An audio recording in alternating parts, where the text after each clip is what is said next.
Hey guys. How's it Hello. going? Yeah, hello everyone. Great to have you with us. It is just about right at around 2 p.m. here in the East Coast.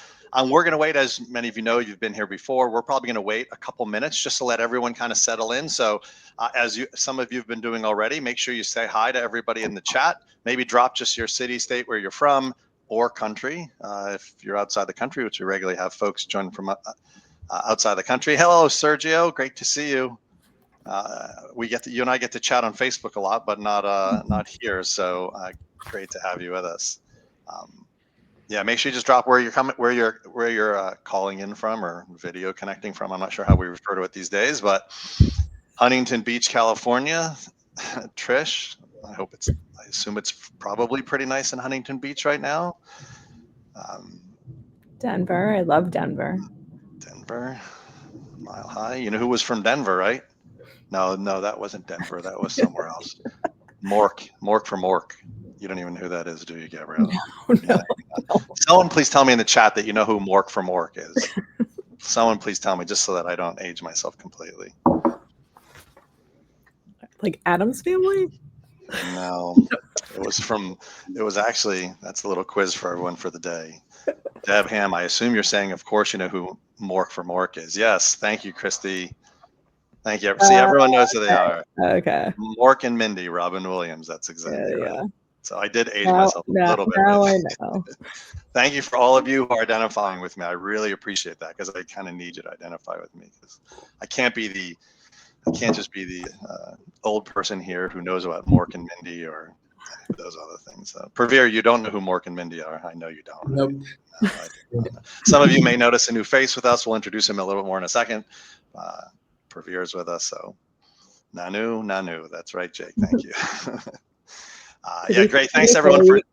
What's that? To be fair, you asked me any pop culture question, and it's like a 50-50 miss with me. That's true. Well, thanks everyone for joining us. We're just going to give it one more minute for people to join us. Thank you, Colleen. I appreciate you. We're going to get started here in a minute. Thanks so much for spending some time with us. Thanks for coming here. We really want to be good stewards of your time. So we're going to get started here in just a minute. If you haven't done so, say hi to everybody in the chat. Make sure you drop your city, state, maybe even country. Thank you, Donald, for dropping in from coming in here from all the way from Lacombe, Alberta, Canada. I don't know where Lacombe is. Now I'm gonna have to look that up. Oh, that's Elaine. So it's Elaine, but maybe signed in on Donald's computer or something like that. So good to have everyone with us. We'll get started here in a second. And some of you may be wondering where Stephen Faithful is. So as you know, I'm Steve Faithful. Stephen is normally here in our town halls, but he had wisdom teeth surgery, his wisdom teeth out 2 days ago. I saw him yesterday. He does kind of look like a chipmunk, but his cheeks are definitely swollen, and he had some pretty serious surgery to get those wisdom teeth out. They were kind of coming in the wrong way, and I mean under the skin. So he's not feeling really well to be with us today. So you we're missing one face with us today. And Greg Rainville's normally with us. He's unable to be with us today too, but we have a great team here with you. Well, let's get started. Thanks everyone so much for spending time with us. This is I think the last time we did it, Gabriella, was about 6 weeks ago. Does that sound? About that, 5-6 weeks. Yeah, we're trying to make sure we do what we said we were going to do, which is make sure we have these frequently. Make sure we give you all updates on where we're going and what's going on here at Steer. And so today we have this. It's middle of October or early-ish mid-October. We might get one more in before the end of the year. We know with the holidays, we'll all be a little bit crazy, but we're going to try to get one more in before the end of the year. Exciting things to talk about today. Really want, as many of you know, Gabriella, she's our VP of product. She's here with us today. And we've also invited one of our product managers, Praveer. Praveer, go ahead, say hi. Hey guys, nice to be here with you all. Yeah, Praveer is going to be talking about one of our new features coming out. So we're excited to have him here today with us. We do have folks behind the scenes that are capturing all your questions and all your comments. They will do their best to organize them, and we'll do our best to kind of keep an eye on the comment channel. So if you haven't found it yet, make sure you find the chat place. You can put comments in there. We'll do our best to answer them. And at the end, we're going to leave time for question and answer. And we'll do everything we can to answer as many questions as we possibly can. I think if you've been here before, you know that we really get through a lot of questions and we try to do everything we can to do that. But welcome to our town hall. I'm going to get started here. And the thing I want to start talking about today is, and I'll just give a little bit of a, I don't want to put this up too long. You'll see a lot of the new features that are coming. We're excited to talk about them all. Gabriella and Praveer are going to talk about a whole bunch of new features. But what I want to talk to you about today is, as we begin our time, is this idea of evolution or revolution. Evolution or revolution. I want to put something up on the screen really fast. This is the evolution of my own personal car ownership. This is my personal car ownership. I just would love anyone to identify with any of those cars there. You know, you all know cars really well. That was my 79 Mazda GLC up in the upper left-hand corner, all the way through my Corolla GTS and my 40 XP and a Corolla FX and a Mazda 626 and a Honda Accord and BMW Z3 and a Volvo 960, Town & Country minivan, an Acura TSX, a Volvo XC90. So those are all mine. Really quickly, go ahead and put your first car down in the chat. First car down in the chat. Love to see them. What was your very first car? Mine was that 1979 Mazda GLC. Had 180,000 miles on it when I got it. I bought it for $500 back in 1986. A Maverick 240Z. Those are great. A Citation. Love it. If some of you have no idea what the experience of riding in a Citation. Yeah, those are great. The RX-7, that's I think that was the rotary engine back then. Yeah, so that's great. Well, as you can see, now I could have gone and put a 100-year-old car on the screen. But if I just look and say the evolution of cars since the time that I started driving, like I said, I went from my Mazda GLC to my most recent car, my 2014 Volvo XC90.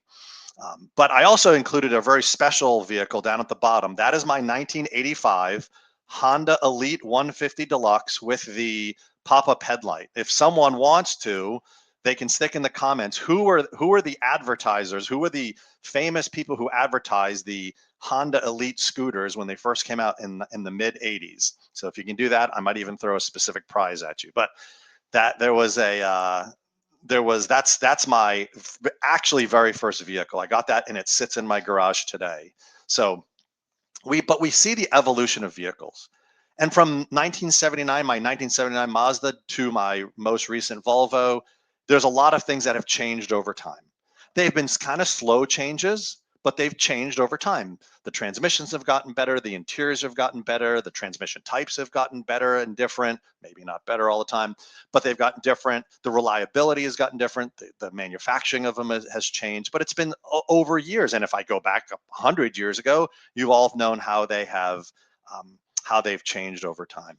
And that sort of cars in many ways have been very evolutionary. And when I talk about evolution, I talk about changes that take place over a longer period of time, and there might be slower, subtle changes that have taken place. And we all know those. Now, over the recent years, some of you know that we've undergone sort of a revolution. So if we compare this idea of evolution versus revolution, and whether you like it or not, meaning whether you personally love these or not, the introduction of electric vehicles and sort of the introduction of all the things that come with electric vehicles has been somewhat revolutionary for the automotive industry. So when we think about evolution and revolution, we kind of think of evolution being more slow, being more measured, maybe more methodical changes. And then we have introduced these revolutionary changes in the automotive industry, obviously things like electric vehicles. You might be able to see it a little bit more with phones. You know, if you remember, some of you had a bag phone. Some of you are my age or around my age. You remember the bag phones that we had, or the very big phones that we had in vehicles. And the idea of going from a corded phone to a cordless phone was somewhat revolutionary. We didn't have to be connected to a wall, which any of you my age, we had nothing but corded phones when we grew up. At some point in my upbringing and in my growth, and as I got older, the idea of a cordless phone came up, and it went from the home to mobile. And that corded to cordless was sort of this revolutionary change. It made way for all these other changes. And then we can see sort of as mobile phones continued, they all had like buttons and things that you'd press. And so, and they slowly changed over time. The keyboards looked a little different, or the push buttons looked a little different. Some of you remember, I think it was T9 typing or whatever it was called. But then in the early 2000s, if you remember, the touch screen came out. And we went from having something that you had to have buttons on your phone to something that didn't have to have any buttons on the phone. And it allowed for a larger screen. You had maybe digital buttons on the screen, but it made way for a whole new thing. And that idea of going from a no to buttons to no buttons was a revolutionary change. They didn't need them anymore. Yeah, Autumn, bring back T9 texting. But that made way, that revolutionary change of just eliminating the keyboard or the buttons made way for everything that we know today, which is things like tablets, really smart phones, maybe full-size iPads and things like that. But also that made way for the internet and the app revolution. So now every one of you who look at your phone, you have tons of apps on your phones that give you access to all sorts of stuff. But even those, Sergio's talking about the little texting and yeah, with one hand on the right side while no one was watching you, that sort of thing. Yeah, totally, Sergio. But these things, so even though we saw evolutionary change with phones, we also had revolutionary moments within the phones. And that kind of change is what I want to talk to you quickly about with us at Steer.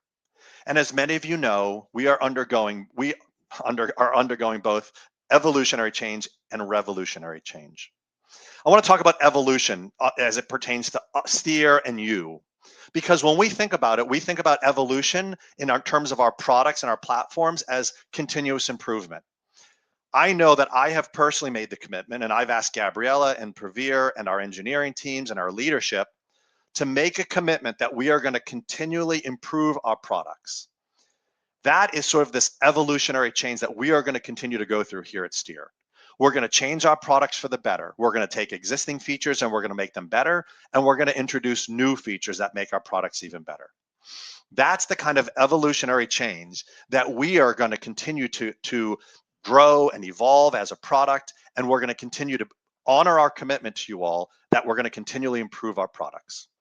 And we do that because you all, and I don't say this dramatically or to sound fancy, I say this to say it real. We sit around and talk about all the time, how do we add value? I'm looking right at Pravir and Gabriella right now.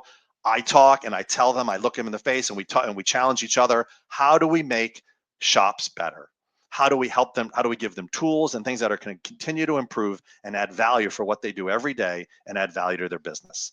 That's what we want to do. And that kind of evolutionary change, we'll continue to do it. It might be I don't want to consider it slow, but it's going to be continuous improvement along the way. And that is what we've made a commitment to, and that's what we're going to do. As a matter of fact, today, Pravir and Gabriella are going to show you a whole bunch of new features that we've built into our products because we're going to continue to do that. But at the same time, we all know that this, I'll call it the spark of revolution, this revolutionary period that we're in right now around AI. And I'll say this, I don't know if Parker Swift, our CEO, is on the town hall. I assume he's here somewhere. That Parker talked recently to our company about how there are not many times in our lives that we get to experience these kind of revolutionary changes. And I don't know if many of you or if all of you are feeling some of the same things we are, which is we feel that we're in a moment right now, which is to some degree, maybe once in a lifetime. Maybe some of you can see a number of revolutions in your life, but this is one of those once in a lifetime periods of revolution where products are going to come fast. Products are going to come maybe even in such a way that is like, whoa, that's really fast.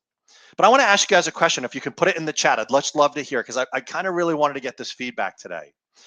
How many of you are more comfortable with what AI can do in power faster than you thought you'd be comfortable with it?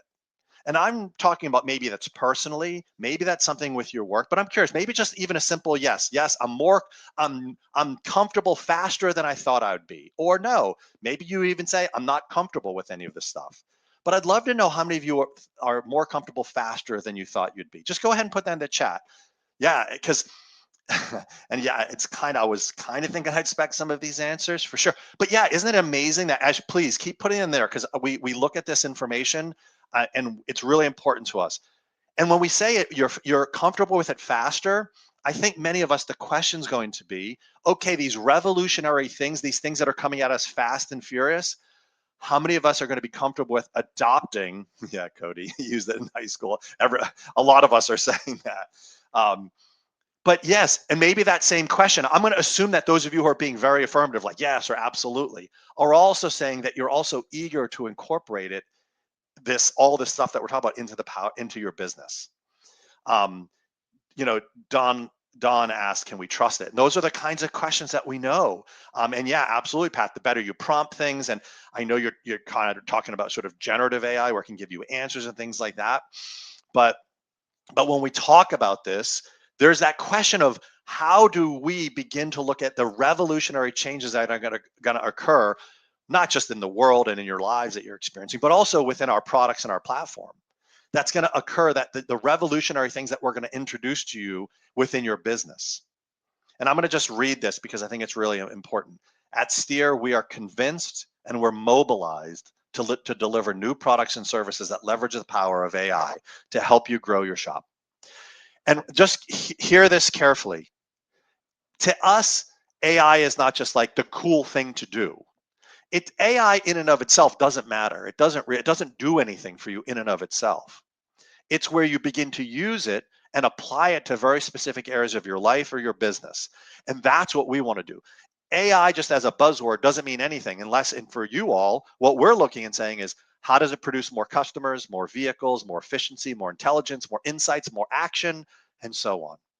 That's what that we want. And we, as much as we made a commitment to evolving our products and making sure that we're going to continue to invest in our products, not slowly but surely, but on an ongoing basis to improve our products, we're also committing to many of you who are saying very excitedly, yes, I'm getting into AI much more and maybe trusting it more than I thought I would, faster than I thought I would. We know and we believe that as we introduce these products, just Sergio, even like you're saying, you know, how we can introduce these in a way that you can build trust in it very quickly. That's what we are endeavoring to do. Myself, my team, all the way up to our CEO, who is saying we are so much invested in this, not because it's a buzzword, not because it's all the cool kids are doing it, but because we believe it can actually fundamentally change your businesses for the better, and all those things, whether it be more customers, more vehicles, and so on. But we also recognize that this is sort of like one step at a time. When we think about what it can do, imagine if, and I'm just giving two examples of like 100 that we've talked about within our business. Imagine if all your calls were analyzed and key information about your customers' preferences and automotive industry were captured and actually impacted your marketing and outreach effort. You're talking to a customer on the phone who says, oh yeah, you know what? I really want to make sure I get my oil changed, you know, really religiously every 3,000 miles. And the fact that they said that might impact your marketing efforts to that customer. Imagine if that were the case. Imagine if they talked about things that they were hesitant about in their automotive maintenance or repair. And we use that to sort of guide how we did marketing or outreach to that customer. Or imagine if you had people within your shop working 24 hours a day, 7 days a week, looking at all aspects of your business: marketing, your finance, customer service and support, your workflows, etc. Imagine if you had that. And that is not to necessarily replace people. That's to say, how do we apply these capabilities, these revolutionary capabilities to your business to grow it? We are excited to walk through you. As much as you're all going through it in your own personal lives and in your business, we are committed to going through this change along with you and leading in many ways, sort of not just ideating or thinking of good ideas, but actually offering and leading this way through this change within your business.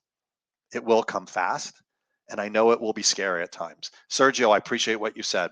You said, I'm comfortable with the speed at which I can verify information and edit my reviews and letters, etc. And I just know this idea of like, hey, I want to build trust in it over time, but it's going to take time. And I understand that there's going to be some hesitancy. And some of you, and I'll just finish up with this before I turn it over to Gabriella.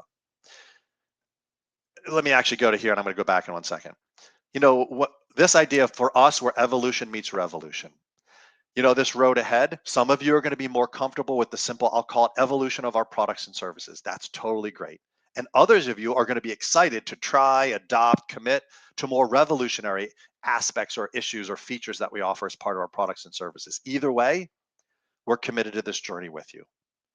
That's our commitment. Once again, we've made commitments in past town halls. We continue to do that. We're committed to continue to evolve our products, and we are going to be part of revolutionizing the automotive repair industry with the products and services that we give, powered by things like AI, things like machine learning, things like intelligence that we can bring to your business. In the spirit of kind of the things we talked about, I always hesitate to put QR codes up in front of you while we're doing our town hall, but I want to make sure you have an opportunity to do this. We've built this free business sort of report card tool. You'll notice there's some personalities at the bottom. Folks, these are virtual folks who are looking at your business. This just uses public information. It's not doing anything private, anything crazy. This just uses what we can find in terms of your website and things like that. But I'd love for you to grab a picture of that QR code, maybe go there, save it for later, save it for after the town hall. But we've built this free business report card. It actually just begins to give you a glimpse of how we're using some of the new capabilities out there to help you understand your business better. We want to help you understand your business, where you fit in the market, how you're doing in the market. And that report card is just a baby step in what we can do to help. This is a little bit of a hint, a shadow of the things to come, and we're excited to bring it to you. So I'll give you 5 more seconds to grab that. In a second, I'm gonna turn over, and Don, absolutely, we have no choice. We have no choice because it's a responsibility that we have to this industry and to you all. I'm gonna turn over to Gabriella as Gabriella and Praveer share some of the features and capabilities that we have as part of evolving our platform. And you can look at that business report card later after town hall. But Gabriella, why don't I turn it over to you? Thank you, Steve. All right, well, next slide. Awesome. So I want to talk a little bit about AutoOps. For those of you who've been using AutoOps for a while, it might be hard to remember, but when you first started using AutoOps scheduling, you probably had this sort of aha moment where you fell in love with scheduling. You're like, this tool really does have all the flexibility and rule set that it needs to be able to understand my schedule and make my life easier. And that's really what we want to be doing with AutoOps scheduling. And this new feature and possibility just makes it a little bit easier on you. And this is especially for shops who have specialized technicians or have people who focus on specialized work. So maybe you have a technician or a set of technicians that do oil changes and brakes while others focus on more complex jobs. Or maybe you plan your work around bays and you only have one bay that does alignment. So right within AutoOps, you can set up those technicians or bays. You can say what types of services they do and what their availability is, and have specific blockers and settings specific to those technicians and or bays. What's really awesome is that AutoOps, then when the customer is scheduling, will pair that customer, that service to the right person, automatically assign the technician or bay, and it'll show up in your shop management system just that way. So some of you might be used to all the AutoOps appointments showing up unassigned, and then you kind of have to plan out who's doing what and move them around. This gets rid of that. So really exciting. I know last town hall, there were a lot of comments on this. This will be launching next week. It is on Shopware and Protractor shop management systems. We will be adding more. If you're interested in this and on a different shop management system, just drop it in chat. That's great. And yeah, for many of you, you're just like, I don't really worry about capacity or availability. And others of you are very, like, you really want to make sure you guide your shop. So we really accommodate all of that. Absolutely. All right. So probably my favorite part of the job is really looking at all the campaigns that shops create. I think there's some really creative ones, some that make me laugh, just some really, really cool campaigns out there. This feature called Custom Tokens makes creating campaigns a bit easier. For those of you who don't use Steer yet today, we have what is called variables or tokens that allow you to insert that variable into a text or email campaign. It might be your shop address, so you don't have to format that address every time. Or maybe it's the customer's first name, so you can personalize that text and email towards that customer. And we have tons and tons of these tokens. But now with this feature, you can create your own custom tokens. So if you want to, maybe you have 10 locations, and you want to create a token for your shop manager, and then you can put that shop manager's name into the campaign, and it'll automatically work across all locations. There's also, this is great for offers. So if you have seasonal offers that you want to reuse time and time again and want to be able to edit in one spot, there's also a expiration date token. So this is often used if you want to say, maybe I always want the offer to expire in 30 days after it's sent, but you have a campaign that's sending on a regular basis. If you send it on the 1st, use that token, the campaign will, or the offer would expire on the 30th. But if you send it on the 15th, it would expire on the 15th of the next month. So it'll automatically calculate out what those 30 days are. Just a little extra to make it easier to create your campaigns. Next is predictive maintenance reminders. Maintenance reminders, for those of you not using Steer, is a type of campaign that helps you remind your customers of the regular service they need. So they need oil changes, they need state inspections, they need brakes done. Some of those services, like state inspections, work great on a regular, reoccurring basis based off of number of days. For example, most state inspections are about once a year. However, it doesn't work quite as well for things like oil changes and other types of maintenance, where it can really depend on the driving behavior of an individual vehicle. So with this new feature, we can actually estimate the current odometer of a vehicle based off of the history that we know about that vehicle. And then that'll impact the timing of when the maintenance reminder is sent. So if a vehicle drives a lot, maybe that maintenance reminder is sent more around 4 months. If a vehicle drives less, then it might be sent a little bit later. But let me show you this in action. Right. First, if you already use Steer, you should be familiar. There's a settings section for maintenance reminders. The first thing you'll do is turn on estimated odometer. What this does is now for every vehicle, you have both your last known odometer. That's the mileage that you put in the last time the vehicle was in the shop. And then you also have your estimated odometer. And that is really based off of the driving behavior of that vehicle. So for every vehicle, we'll put them into a bucket or category based on how much they drive. So someone who really uses their car infrequently, it might be a low or moderate user. Someone who uses it a lot every day, they're driving back and forth a lot, might be a high or very high user, and they'll automatically be placed into these buckets. Once you have that on, you will, sorry, 1 second. Come over here and go to, let's say, an oil change reminder and turn it over from days to miles. So you have that flexibility at a service level. So something like state inspection, you might want to keep on days. You want to keep that every year versus miles. You want to be flexible and personalized to each vehicle and what their needs are. So I'm going to show you what this looks like. And I have 2 different vehicles showed up. This is just their vehicle page that you might land a campaign on, and it has all the information about a vehicle for a customer. So this particular vehicle has a normal driving behavior. They're about average. And both of the vehicles I'm about to show you, their last visit was yesterday, and they performed an oil change yesterday. So for this particular vehicle with normal driving behavior, you can see the next oil change is in about 5,000 miles, which is in about 6 months. It ends up being about that same average. But if I go to this second vehicle, this Ford Explorer has a high driving behavior. And so they're currently somewhere right above 23,000 miles, but we predict that they'll hit that 5,000 miles, which is 28,000 miles for this vehicle, sooner. So they'll hit it in January. Both of them had a service today. This one's due in January, and the first one was due in March. And that'll affect the timing of those campaigns. What this means is that the customer's receiving the campaign at the right time, the reminder at the right time, not too early, where then they forget about it and they ignore it, not too late, where they've already performed it and they feel like the communication's sort of pointless, automated, not personalized to them. And it really makes that customer feel like you have their back. Right.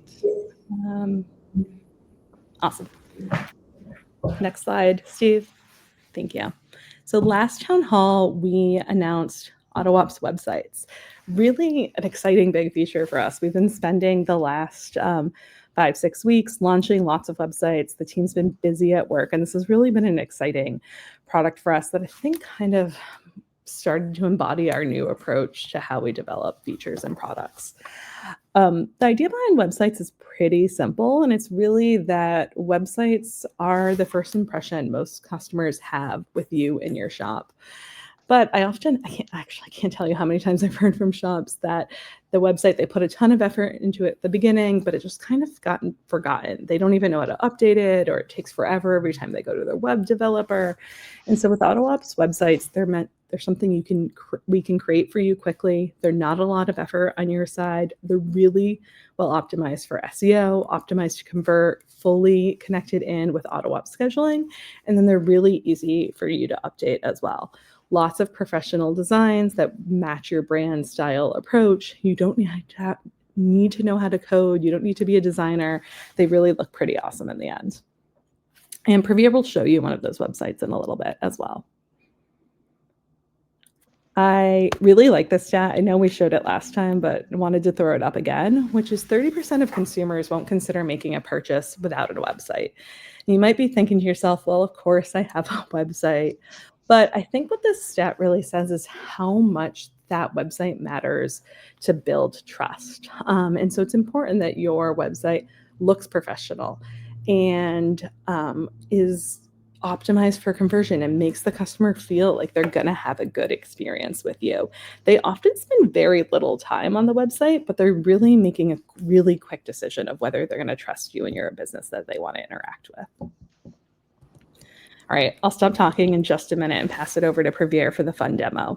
But first, I wanted to introduce Digital Glovebox. So this is our new customer portal, something we're really excited about. You as a consumer in your personal life probably use a feature like this on a regular basis, maybe with your barber, your hair salon, your fitness class. Oftentimes, all of these websites, even restaurants these days, have something on their website where you can log into. But my pizza place, I can log into a portal and look at my past invoices and orders for my pizza place and what the pizzas I've ordered for. And customers are just so used to being able to self-service, do things on their own, access their own information.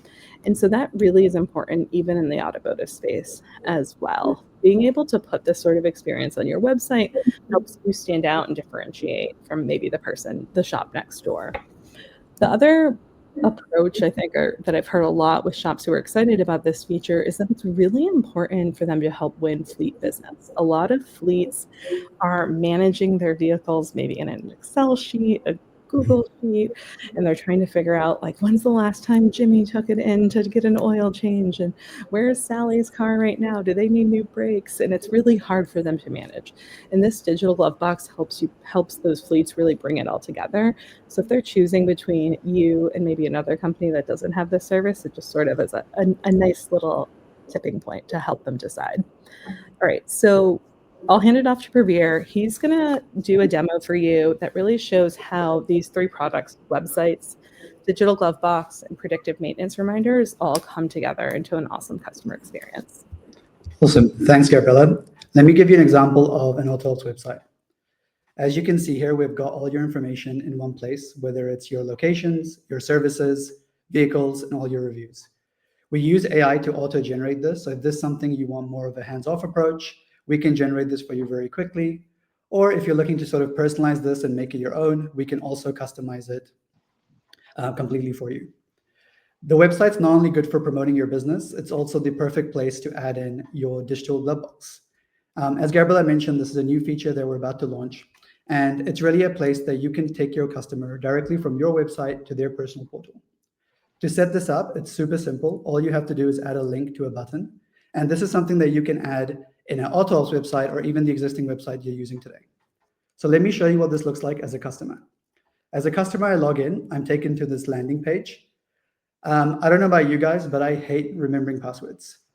So what we wanted to do was make it easy for customers so they can just use their existing phone or email. Because this is fully connected to your Steer CRM, this means the customer doesn't need to set up an account. They don't need to create a username or password. And they can just come in here and enter their email and log right in. Let me show you how this works. I'm going to enter my email, go in here and grab the handy code and enter them back in. And boom, we're inside Digital Glovebox. Now, the example I'm showing you here today is of a fleet. As you can see, they manage 21 different vehicles.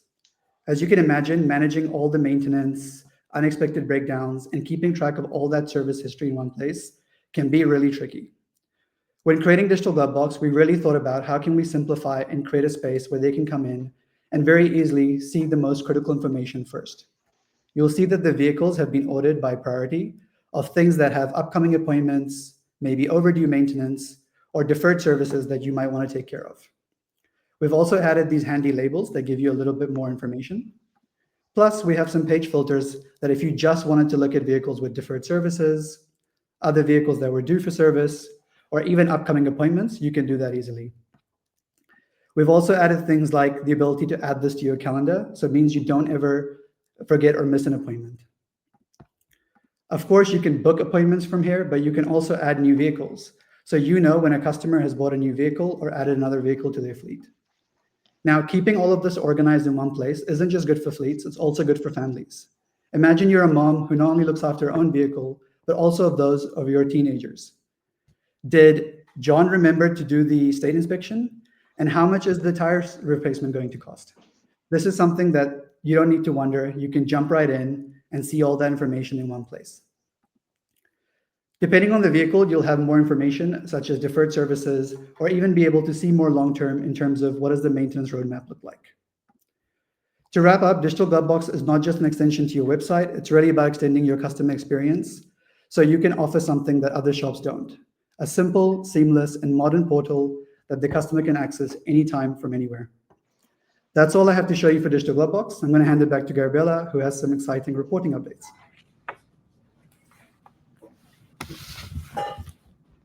All right. So reporting, I think, is a really important investment for Steer. Steve talked a lot earlier about revolution and evolution and how we're really going to be changing the approach to some of our products. I think with that also comes the trust and understanding what value Steer is getting for you and what you're how the campaigns and how the features you're using with Steer are performing. And so with reporting, we're starting to invest in more reports in different places that are also flexible so you can get and answer the questions that you want to ask.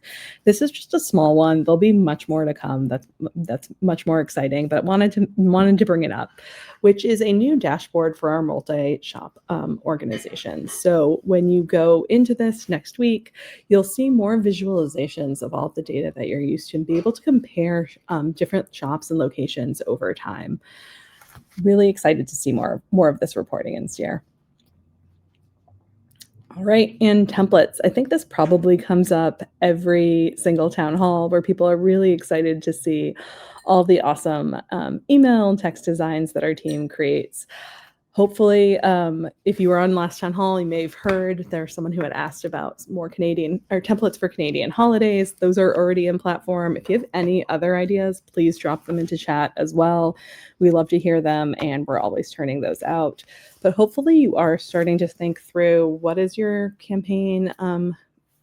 What does your outreach look like over the next couple months? We have a lot of holidays coming up, Halloween, Thanksgiving, and into the winter holidays. Lots of great moments to really have an emotional connection with your customers. And there's templates for that in the Steer dashboard if you want to start to plan ahead.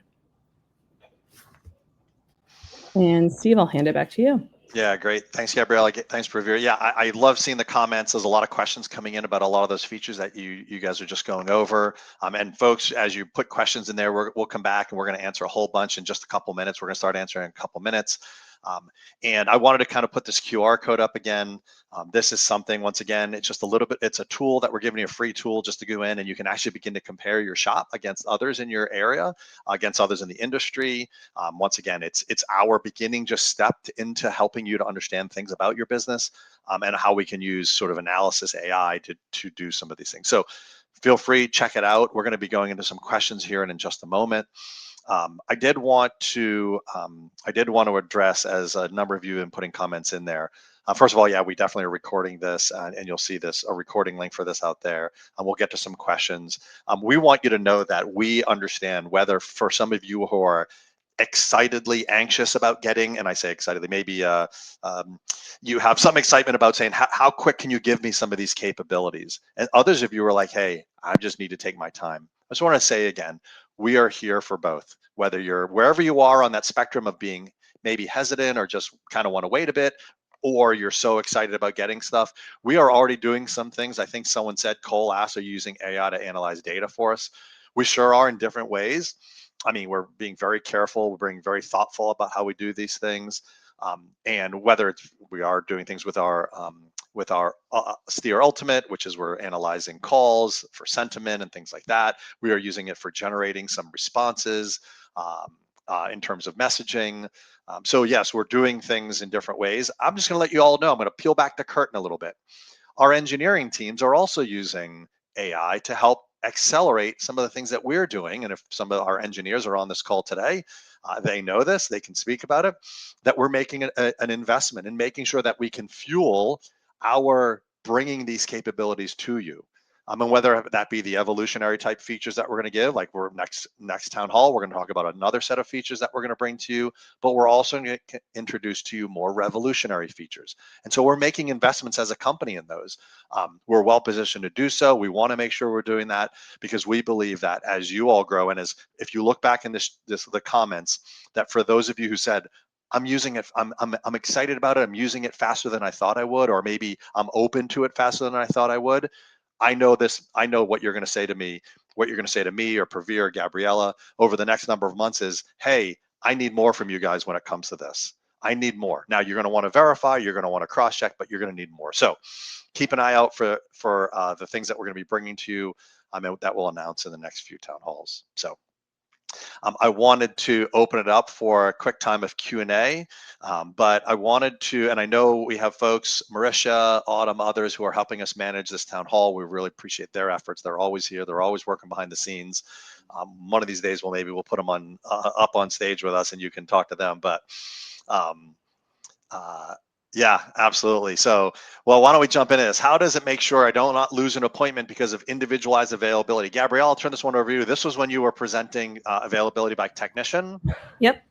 And so there's a few different settings. I didn't show them all, but you can set certain rules of if there's maybe a combination of services, like someone wants to book an oil change and alignment and brakes, and there's no one technician that can do all three of those things. There's some fallback, and it'll make sure that we should use your sort of general shop availability. There's rules around if the appointment is over X number of hours, it can often be hard to find a specific technician that has 5-6 hours free, or the appointment time is going to be way too far out. So you can certainly customize all of that, and we'll want to hear more from you in real life use cases. This is definitely something we're monitoring and was really important to us in building this feature. So know that we've definitely looked into it.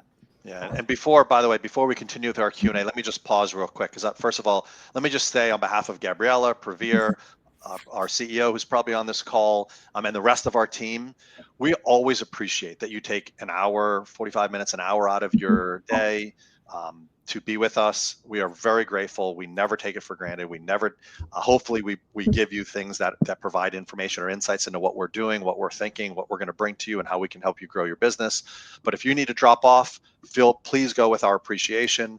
If you can, we're going to spend the next number of minutes talking about answering any questions. And we typically in this time too, we'll talk about things that maybe are tangential to the question, but offer you really good insights into where we're going and what we're doing, maybe even a few secrets along the way. So Marisha, do you have another question for us?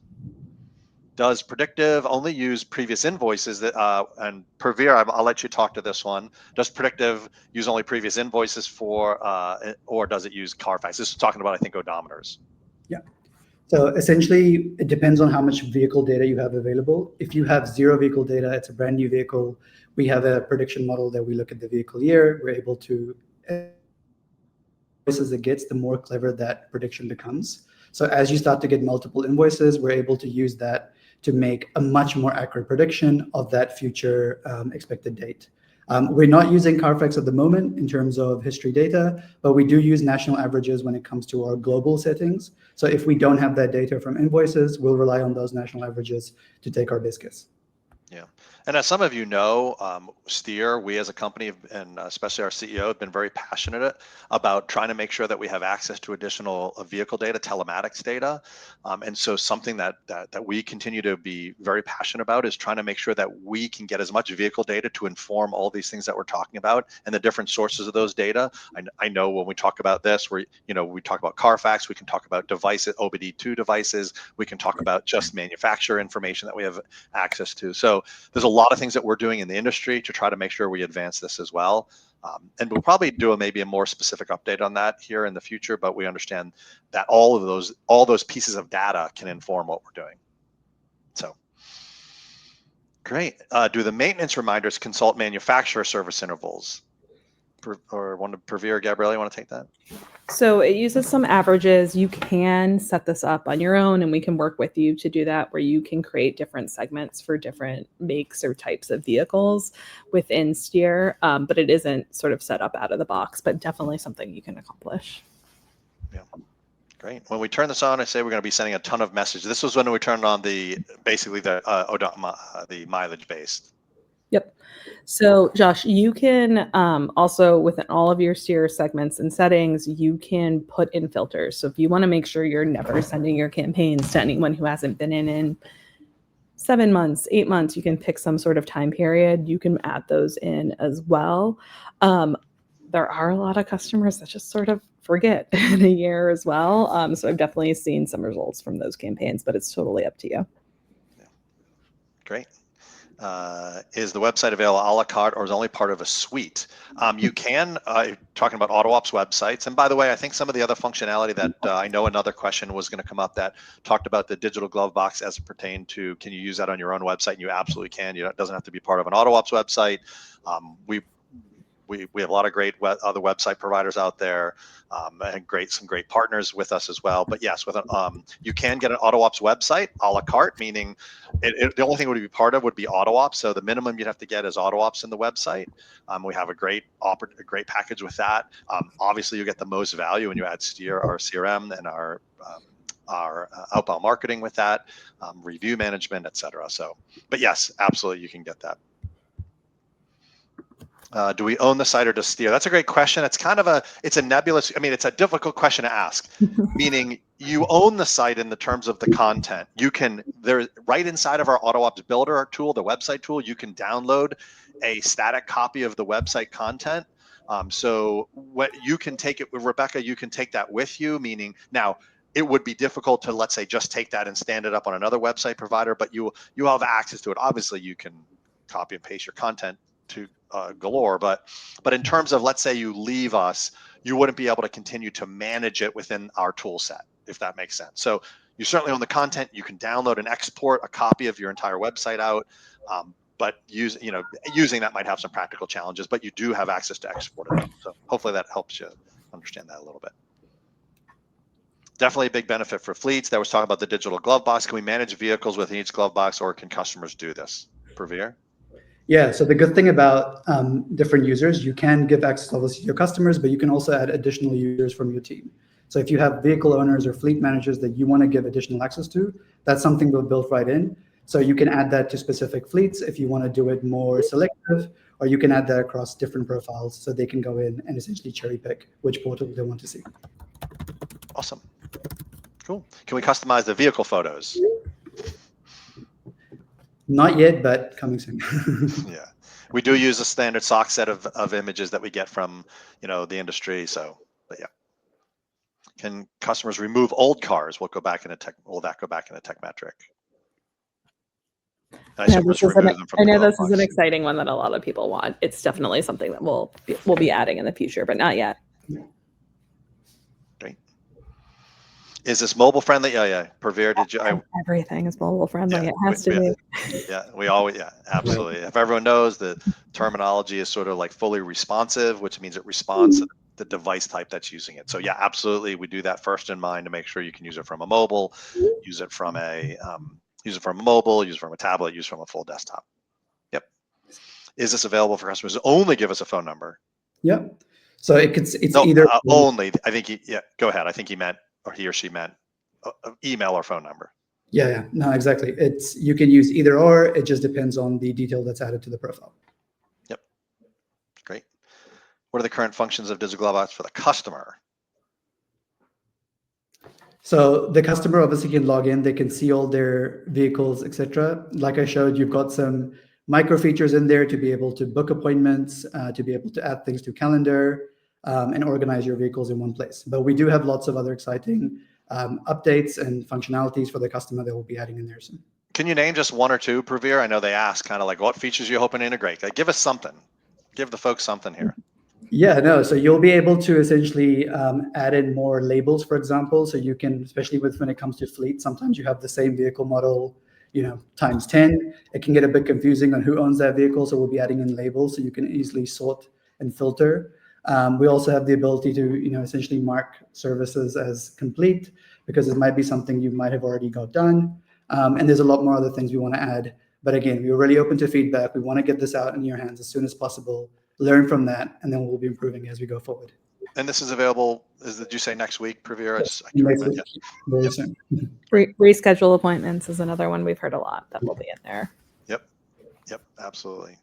And while we're there, I know they're answering a lot of questions about Digital Glovebox. Can it be branded with the shop logo? So not at the moment, but it is something we're going to do in the near future. Okay, great. Awesome. What's the next question, Marisha? I think I need better understanding how to use analytics so I can track my ROI. Yeah. Joe, I think was talking about AI and how we do that. And Joe, I could spend the next half an hour just answering your question related to this, that we believe that there are so many insights that are buried, or not, I don't want to say hidden, just difficult to unearth. If I said to you, and I know for those of you who have been on previous town halls, you've heard me talk about sort of the old school, like when I first started driving, I used a Rand McNally paper map, a book that was sitting on my lap. And then all the way to today, where we use Google Maps or Apple Maps or Waze or whatever you use, that give you all the sorts of insights and things into that. Can I still use an old map? Sure. Do I want to? No. And the reality is there's so much data, so much information, insights into it that exists within your shop and the data sets that are around your shop. So things within Steer, within AutoOps, within your shop management system. And we believe that while we could give you tools that you could spend all day on trying to unearth insights, we want to unearth those insights for you. And that's what we're going to do through AI. That's what we're going to help look and say, how do we pull your data into language models and analytical models that help us offer you insights automatically? And honestly, I would love for you to come in on the next morning and we have a virtual person that says to you, hey, we noticed these 5 things that you should probably look at within your shop. Maybe it was calls that happened. Maybe it was financial issues. Maybe it was a marketing issue. Maybe it was some customers that needed tender loving care that you should address. And those kind of insights we can unearth through models that we use with AI and then deliver them to you in ways that are both creative, but also very powerful and allow you to act on them. And that's really when we think about, that's what we're excited about delivering, helping you unearth those insights in ways that allow you to action upon these to help build your business. Can we assign a tech based on the technician work or last visit? That was related to the capacity by tech. And Gabrielle, I don't think that's possible just based on the last visit. Nope. Good idea. I love it, but not at the moment. Yep. Thanks for that, Don. Thanks. Great idea. Sergio, can we design in the field entries from the customer in the issue tree for a price as an entry format? I want an oil change that enters that job with parts and labor from history. Sergio, I'm trying to make sure. Can we design in the field entries from the customer on the issue tree for a more precise labor parts entry form history? Sergio, are you asking, can you do more specific things in the issue tree so that you can get an idea on what parts you might need to pre-order? That sort of thing, based on a number of things, like maybe like based on past oil. If you're booking an oil change, maybe on past oil changes for this vehicle, you would need that. Just maybe give me a little clarity. I want to make sure we're going to answer that question accurately for you. But I can say, while I'm here, and this is for all of you, when we talk about AI and the things that we can do. Okay, Sergio, yeah, let's talk about that. And Rich, if Rich Rhymes is here, I'd love for you to also engage with Sergio, see if we can make sure we're getting exactly either understand the specific things he wants to change. I'd love to make sure if there's a feature in there we need to add, we can do that. But I do want to make some insights that as part of scheduling, there's a lot of things that we can do with AI and big data sets, things related to when you're scheduling something, maybe there's actually early indicators about parts or specific skills you might need to perform service. Maybe there's things about how we need to adjust scheduling based on the kind of things, based on very specific, whether make, model, year, problem statements, etc. So this is where we want to begin to use AI more to actually create a more full-featured both scheduling and sort of like a shop operations. And those are some of the things that we're going to be moving toward. Great. Well, predictive maintenance are going to show up in the digital Glovebox via timeline visualization. Yeah, absolutely. Yeah, Praveer, what are you going to say about that? Yeah, no, I briefly showed that in the demo. It is there in terms of the number, but it will also show up in the maintenance roadmap. The idea is that those two things play very friendly together and they're seamless. So yeah, definitely. Yeah, that's great. Where on my Steer dashboard do I access and set this up? Well, nowhere just yet, but Praveer, tell them where they will. So next week, you will see under your settings, currently you have that page is called Public Vehicle Profile. Again, as you may know, this is sort of an extension of that functionality, but bringing an entire portal around it. So you'll have a new page called Digital Glovebox, and you'll be able to turn this on from there. Great. I don't know why I'm thinking about this as you were just answering that about the settings page. I was just reminded about our folks. I don't know if we have any folks that are in more that serve different languages other than English more predominantly.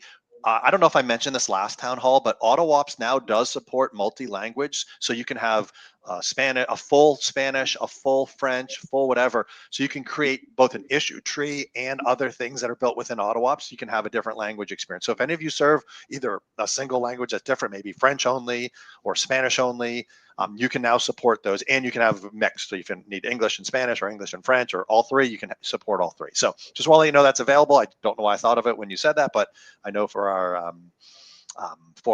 folks who are either out of the country or serve specific areas that have different languages, want to make sure you can do that. Great. Marisha, and we're coming up on about 4 minutes before 3 p.m. here on the East Coast. I know some of you are going to drop off. We really appreciate it. We'll hang out and answer as many as we can. Really grateful for your time. If you need to drop, go again with our thanks. We're a multi-shop chain that uses ProTractor. If the link is in our website, does the customer have to pick from the list, or does it look at the combined database? I'm just trying to remember what part this was from. I think this is for digital Glovebox, and yes, the customer, you'll have one link that you can put on your website. It would be for all of your locations. The customer would put in their phone number or their email address, and we would match them to the correct profile, and no matter what location they had visited. So we're doing that aggregate or that combination for you. Awesome. Will the digital Glovebox offer service invoice replicas as past services? I assume you mean, Don, just to interpret that a little bit, will you be able to see invoices in there? Is that what is that? I think what he's talking about here is maybe you have a customer who comes to you for the very first time, they move to the area, they come just for an oil change. They're trying to test out your shop.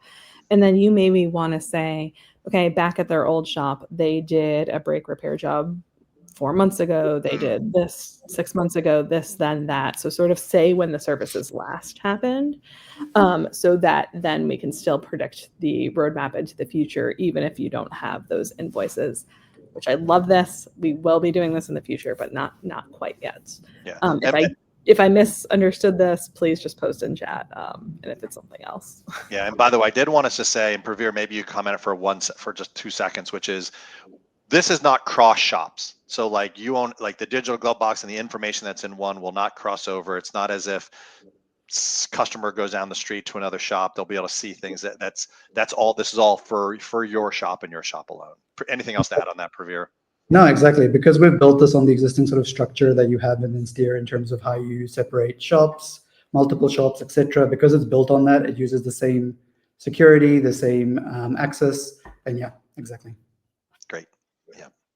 Thanks. Is the digital? Yes, it is only available in Ultimate. Yep, it's part of our Ultimate package. So if you're not on Ultimate, make sure you talk to your customer success manager, one of our sales folks, and we will be happy to get you going. I did the website analysis, and the score was, what is SEO? Yeah, that's a great question. SEO stands for search engine optimization. If some of you aren't familiar with it, it means when you go to Google and you type in auto repair in Lancaster, Pennsylvania, that there are paid people pay to get their name, their shop at the top, but for we call it organic placement, or just where you would appear naturally, where Google thinks you should be. That SEO is just that general term that talks about how do you optimize your website so that Google or other search engines, Bing, Yahoo, whatever still does search engines, will actually prioritize you or get you as high as you can in the list, meaning under the people who paid for advertising, but near the top of the list. We call it organically. So search engine optimization. And let me just say this, way back, 2009 and before, it used to be based off, you used to go to websites and used to have like 1,000 words at the bottom of the website. That doesn't trick Google anymore. What's the most helpful you can do from Google or other search engines perspective is you provide customers with helpful content. If you provide your customers with helpful content, then Google says, I want to make sure that my customers see that, because they want to make sure they provide that to their customers. So someone comes to Google, says auto repair near Lancaster, Pennsylvania. Google has some way of ranking who's the best, who's got the best content to show to this customer. We make sure our AutoOps websites do it as best as we can, and it changes a lot, so we have to make sure that we're constantly looking at it. We do use a lot of content that we're trying to make sure it's applicable to your shop and the services you provide. So SEO is a really important thing if you're thinking about, now, maybe you're a person that doesn't necessarily care where you rank on Google. I think you all should, but maybe you don't care. It doesn't affect the function of your website, meaning just your website will work, but you may not be you might not appear to as many people as you want to. So great. What's next? Marisha, any more questions coming through? I think I see a couple. If we don't have an email address from the customer and they use their phone number to log into the digital glove box and they add their email address, will that propagate to the attached SMS? So effectively, Neil's asking, Pravir, if they add an email later or vice versa, they can use both? Yeah, exactly. So again, it's built on the entire CRM, so every information is connected in real time. So yeah, as you add in more email, more details, more vehicles, it's updated in both.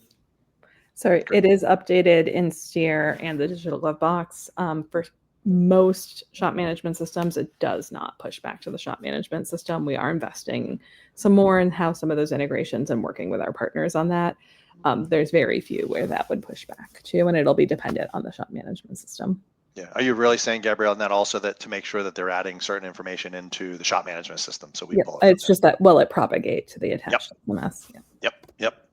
Absolutely. And we really need a way to send an SMS to people who are not yet in our shop software, a free-form mobile field tied to where we can enter a number and send a message. This is a major pain point for us. Yeah, Josh, the only thing I always, I know Gabriella knows I get a little nervous about this, and I'm sure, I'll assume, Josh, you're already kind of aware of this, but maybe for other people's notification, other people's awareness, you do have to be very careful about sending unsolicited text messages to anybody. Meaning the only real way you should, if we're talking about marketing or if we're talking about advertising. So I'm not talking about an appointment or service that you're in the middle of or you've got scheduled. I'm talking about real specifically I just want to say, hey, come to my shop for an appointment. You have to be very careful. There are a lot of laws that guide that. And so, and especially, I don't know about you, but over the past couple of weeks, my phone has been lit up with spam calls like all the time. So they can opt out, but Josh, and I'm only saying this, obviously consult your own legal, consult your own attorneys and things like that. But they have to, for text messaging specifically, they have to opt in to be receiving it. If it's a marketing, and I'm talking more specific about marketing, if it's based off, and you'll know, even in the AutoOps experience, in Steer, there are certain things that we do to say, I consent to receiving these kind of messages. There are some solutions out there that you have to be just very careful. And I only say this to say, and I've shared the story before, I received a $1,500 check from Rita's Water Ice out of the blue in the mail. I didn't ask for it. A $1,500 check because they sent my wife one unsolicited text message. This was a big lawsuit that happened. One text message, and my wife got $1,500. You have to be just very careful. So typically with texting, and Gabrielle, I don't know, did you want to add anything to what I'm saying? It's just, I think you covered it. I agree. Yeah. So Josh, just be very careful. You should always get consent before you send marketing type emails. Yes. And if they text you first, and I want to make, and Gabrielle, keep me honest here. If they text you first, you should be okay to text them back. It's really, yes. So if they do, And Josh, are you on Steer already? I just want to make sure. Josh, Josh Copeland, are you on Steer already? I'll wait for Josh to answer, but is there any? I'll also just quickly say Yes. there is a feature that you can put a web form on your website, and that will capture as a lead that populates into AutoOps and then into Steer, similar to the leads that you have that start the scheduling experience and drop off. Yep. So you can create those web forms on your own website if you want the customer to input their phone numbers as well. And Gabrielle, just for Josh, if a customer had messaged them and it was within Steer, and he just wanted to message them back, there's no reason he can't do that, correct? Yep, you can add customers directly in Steer. I think maybe Josh, you and I have spoken in the past, and there's some question out here of what other information has to be inputted. But let's talk directly and just understand what's going on for you. Yep. Yeah. Great, Josh. We'll definitely reach out. And Amy asked, and I think this might be the last question, but David said, how is the Steer API coming along? Let me just answer that really first. It's going well. We definitely have some things that we'll be able to announce, hopefully the next town hall. But absolutely, we know you're going to want to be able to do integrations and different things like that. So, and I don't know if that question is about messaging in particular or just about getting data in or out. But yeah, we'll have some more information in the next couple of town halls. And then Amy does say, is there a way to communicate internally that the customers won't see between techs or service advisors? Gabrielle, anything to say about that on the Steer platform? That's absolutely something that we've looked at with our inbox. And I think it's especially important as you have someone who might be owning the conversation with a customer.